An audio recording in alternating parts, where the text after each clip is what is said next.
look into that particular project alone. You will not have a big picture. How is your experience and what shifts you have been going through in these 13 years? 13 years, lot of changes has happened even in the technology front and in infrastructure altogether.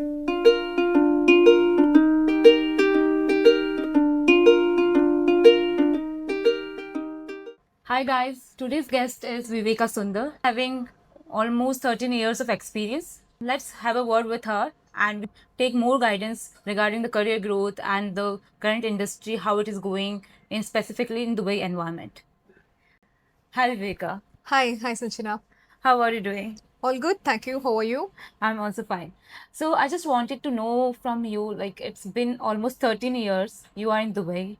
So how is your experience and what shifts you have been going through in these 13 years? Okay, cool.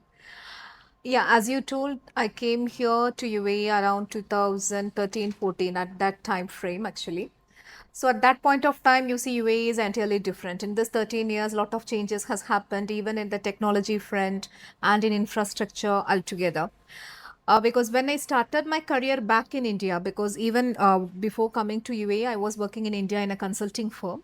So I worked there for about 6 to 7 years. I started my career as a techie, core techie into development. I don't know whether you would have heard about mainframe.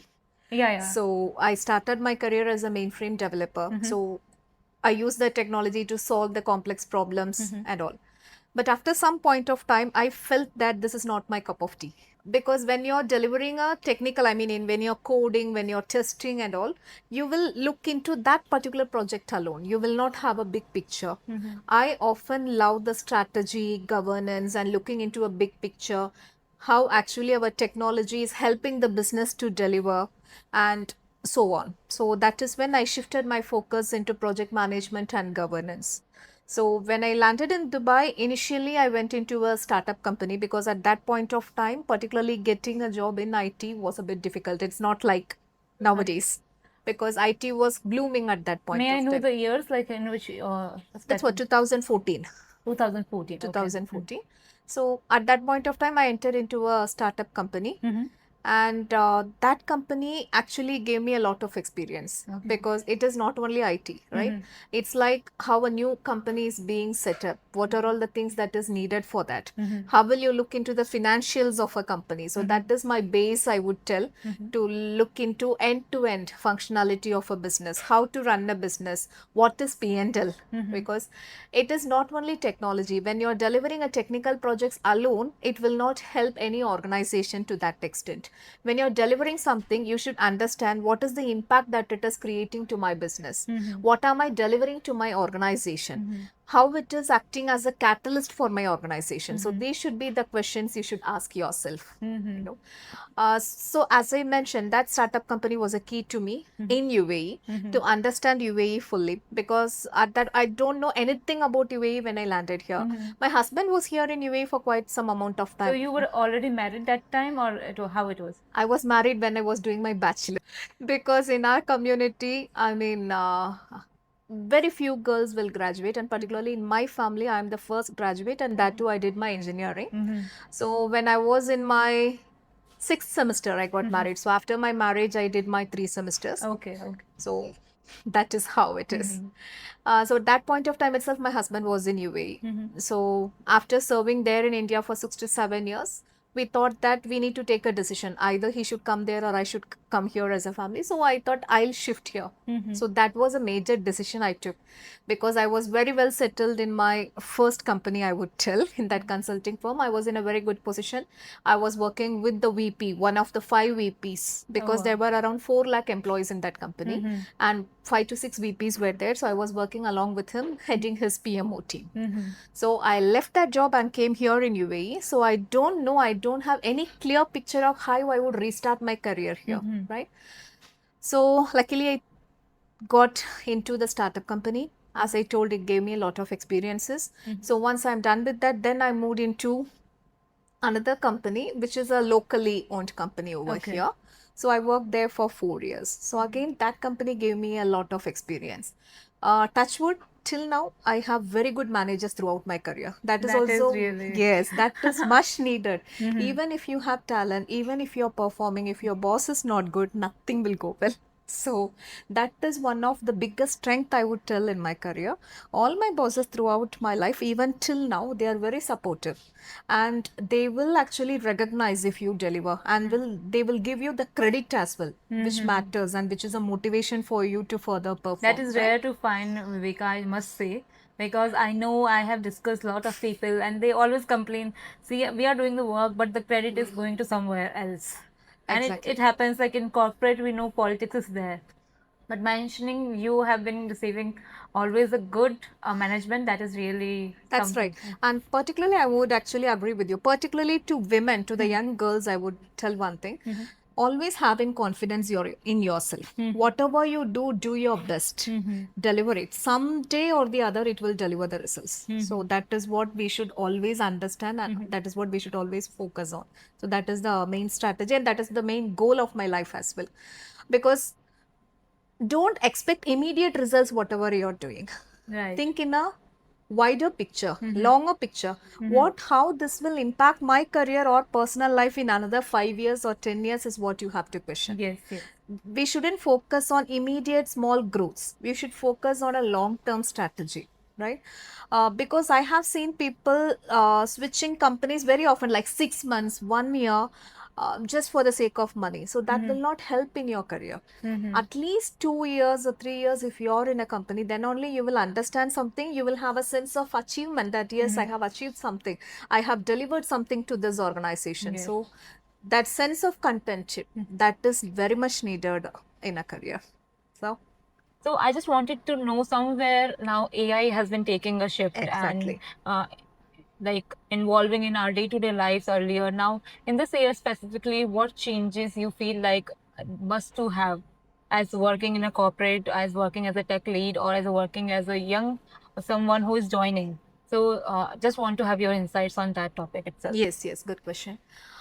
See, AI, yes, AI is changing the way we work, I would agree. But many people are fearing that AI would take away their job.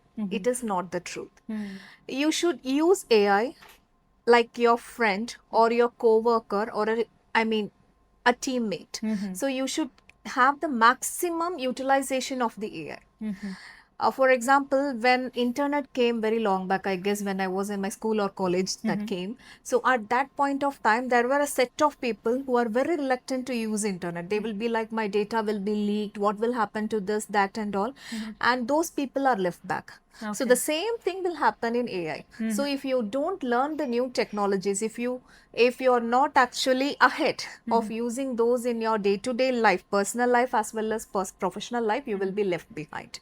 So use AI tools to the maximum. It will not take your job unless and until if you're not using it in a right way. If you feel that it is your competition, then it will not work out for sure. It will take away. So you should actually understand and use AI tool to the maximum. That is the first point. And the next is data literacy. That is very much important. Whatever field you are in, whether in technology field, whether in finance field, whatever field you are in, data is very important. We used to say, right, information is wealth. So the processed information, which we call data, is very important, and data analytics is very important. So when you're taking a decision, you cannot take a decision based on emotion or something, right? So you should have a data point to check and validate. So data literacy is very important in this area. So that, and the next is cybersecurity. Cybersecurity is a field which will evolve like anything, because as we know, AI is growing very rapidly, right? So the need of cybersecurity professionals and cybersecurity tool and technologies is also growing, because whenever a new technology is emerging, there will be hackers also to see how they can hack you, Yes, right? sure. Whether your personal information or company information whatsoever. So as AI grows, your cybersecurity will also grow. So these three fields are very important, and as I mentioned, it is not only needed for a technical thing. For example, if you're an accountant, you should see how to use AI to do the data analytics or financial analytics for your P&L or balance statement, how to give you the output, right? If you're running a business, rather than sitting and going through each record, use a AI agent to do the work for you, right? So that will actually decrease your time. For example, I use AI day to day in my personal life as well. If I'm planning a trip, before what we do, we'll go to a booking agent or a holiday expert, get the insight. So now most of the people, what we are doing, we are relying on AI. We'll tell, this is my plan. These are my days. Please give me the best places and best options to stay, right? So that is how you should treat AI. You should treat AI as a companion. If you're not doing that, then yes, you will be left out. If you're doing that, then you can well ahead progress in your career. Surely. But there's one more concern nowadays. Like if you are earlier, what is happening? Like people are doing internships. They, even though they don't know that much technical in while doing the internship, they will be getting hired as a junior engineer and all. But due to this AI wave, I feel like they need to learn a lot before entering into the any company, because now companies think that this can be achieved by AI itself. So reducing the cost of the company, and they think like this can be done by the AI. Junior developers are not required. So on that particular, what's your thought process, like how young person who's just graduating this year or the next year, and how they can prepare themselves to, through AI and in day-to-day life or while learning, and how they can get a job inside any company here in Dubai, or overall how they can achieve something. Okay. So when you're talking about the young graduates, I can understand that most of the work can be replaceable AI. But at the same time, you need human intervention to do. For example, yes, you can do the coding using AI, but you need to give the prompt to the AI agent to do the coding, right? So you need to learn how to do that, how well to give the input to the AI so that it will give you the codes. So that is what I mentioned in our previous conversation itself. Unless you learn to use AI as a companion, you will fail. Because in our earlier days, I don't know whether you know C, C++, COBOL, all those languages are there, and we used to sit and write thousands lines of code. So that will not help, because to write 1,000 lines of code, you would need 1 or 2 months, do the testing, all those stuff, and then deliver to the market. But now it is not like that. You have to tell, this is what I want, AI will give you the code, and then you cannot directly deploy it. You have to check whether it is fulfilling the business requirement and do some modifications or changes, and you can use that to test your code. So you need not have 10 testers. Instead of 10 testers, it will reduce the quantity of testers. At the same time, you will have an AI companion to aid you with, right? So if you are very smart in using the AI tools in your day-to-day work, you will get hired.